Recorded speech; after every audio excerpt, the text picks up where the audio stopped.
Hello everyone, you are watching Imade News on Monday, March 2nd, 2020. With me, Deti Wahyuni and Dea Rahmadani. Today we would like to report the impact of the natural disaster occurred in beginning of January 2020.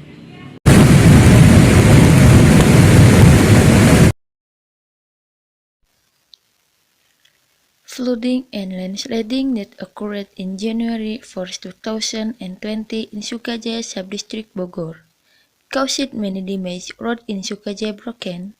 Not only that, it makes some houses were buried by landslide and were washed away by flood. It also made many people lost their home, so they must stay at the camp. Get more information, let's watch the report from our reporters Siti Purwanti and Anna Maria. Please share your information. Thank you, Dea Rahmadani and Deti Wahyuni. Okay, how we are on the road to Kiarasari. You can see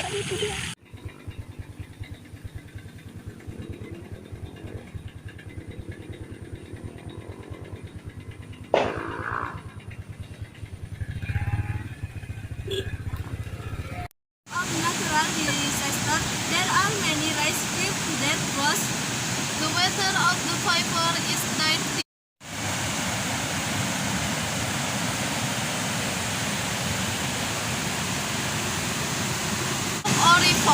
We suggest you all to take care to all your activities because rainfall is still high. The hopefully the weather is going to be nice. We back to the studio, Dea Rahmadani and Deti Wahyuni. Thank you Siti Purwanti and Anna Maria for your report. It made some village in Sukajaya could not be reached furthermore. To know the recent situation, let's watch the report from Anita and Dia. Anita and Dia, please share your information. Hello everyone, thank you Dea and Deti from studio. Now we are reporting the condition of the road at Banar Sukajaya village, Sukajaya Bogor.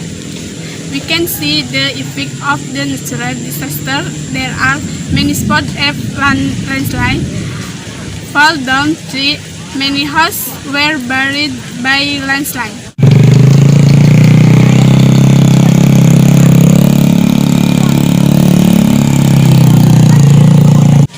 This road was previously impassable for several weeks and temporarily closed due to the repair process. As a result, residents had to go through a far and extreme shortcut to pass. But now, the road access has been improved and can be passed by both two-wheeled and four-wheeled vehicles. The community can pass the road access that they used to pass. This effect from disaster nature and from location can be seen. I'm sorry because here this situation was rain. This was rain. That's all from us. We back to For your report. Now let's watch the report of Wanda Ramawati and Nova Novia. They will report the condition of the resident at the camp. Please share your information, Wanda and Nova. To Deti and Dea at the studio. Here, I and my friend going to report the condition of the villager who stay at the camp at Nangkaberit, Sukajaya, Bogor. Look around us, they still do some activity. Now we are going to ask one of the villager. Permisi Pak, di sini saya sama rekan saya mau sedikit bertanya. Mohon maaf sebelumnya apabila mengganggu waktunya. Tidak apa-apa. Ketika bencana kemarin ya waktu bulan Januari itu, Bapak ada di rumah? Di rumah, ada di rumah. Di rumah.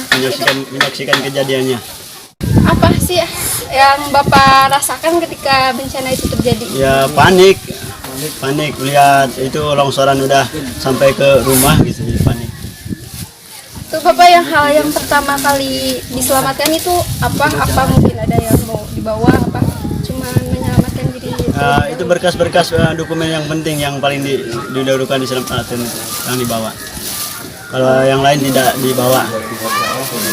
Jadi berkas sama diri kita sendiri Iya, gitu ya? iya, Sama keluarga, sama keluarga mungkin ya. Terus kira-kira setelah itu bantuan apa saja kira-kira yang sudah Bapak terima dan warga di sini?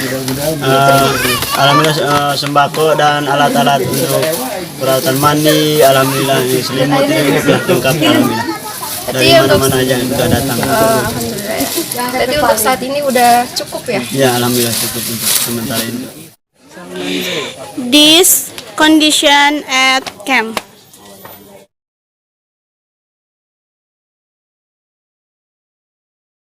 It just we can report from the location.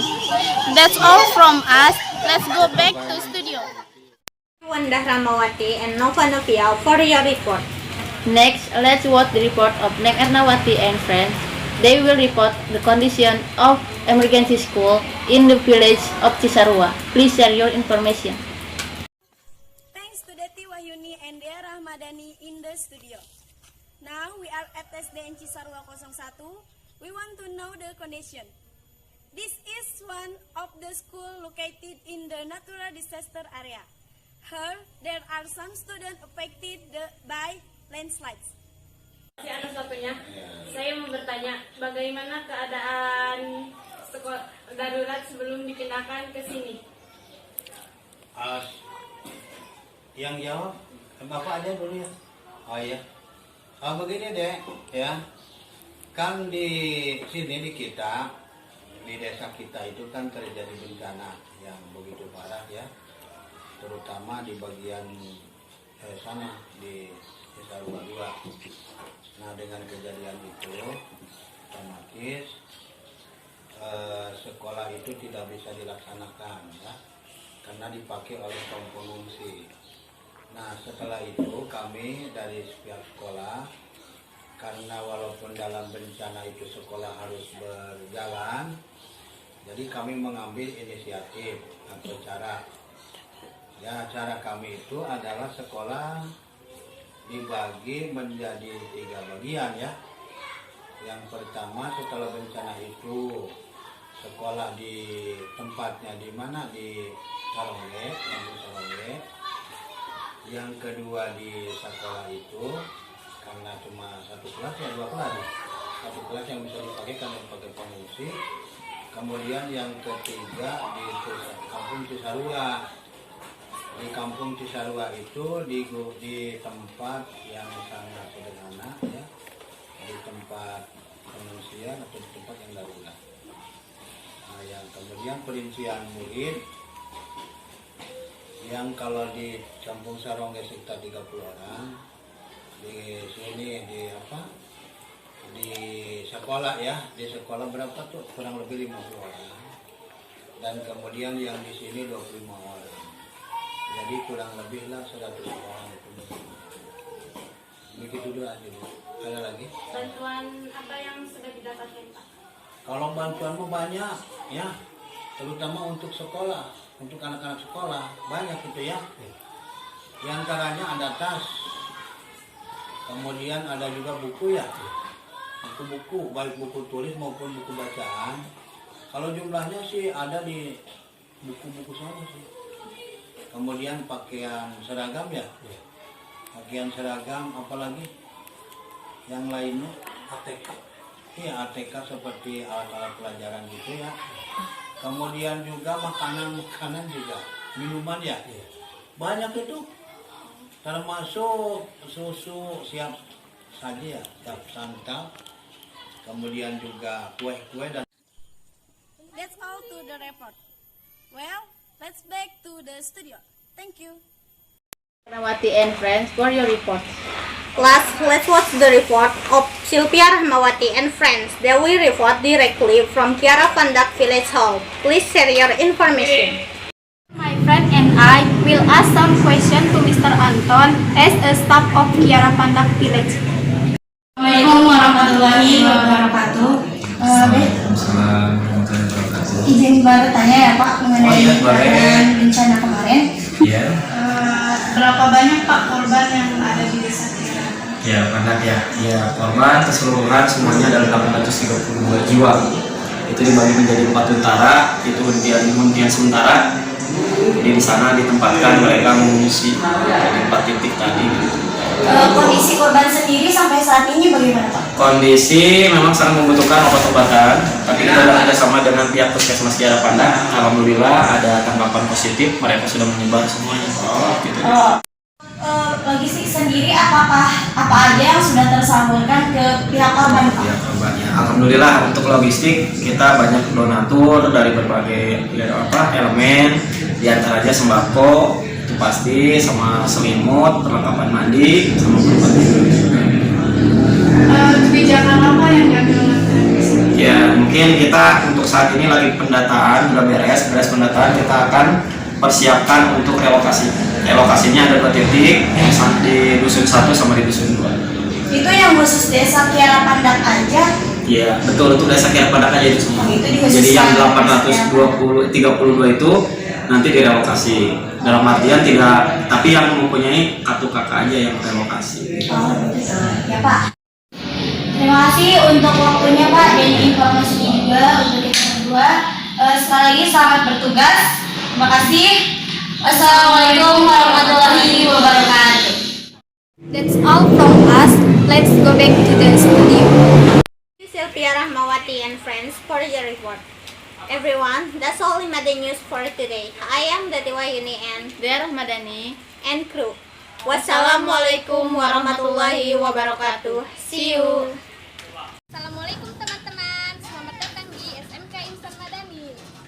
SMK Insan Madani merupakan salah satu sekolah yang terletak di Kecamatan Sukajaya, Kabupaten Bogor.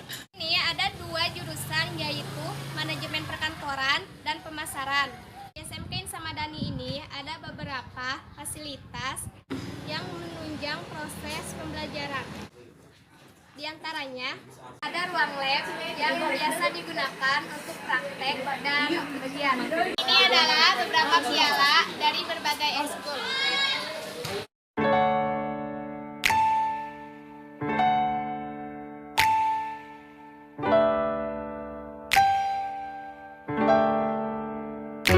Ada juga ruang TU. Sekarang saya ada di perpustakaan sekolah.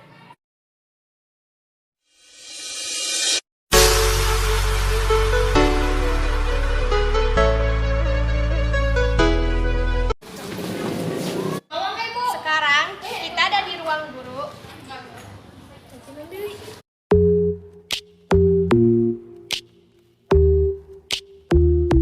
Sekarang kita akan menuju ke RPS. Ruang RPS atau ruang praktek siswa sering juga digunakan untuk kegiatan berbagai rapat, seperti rapat guru dan rapat orang tua. Kita akan menuju ke masjid.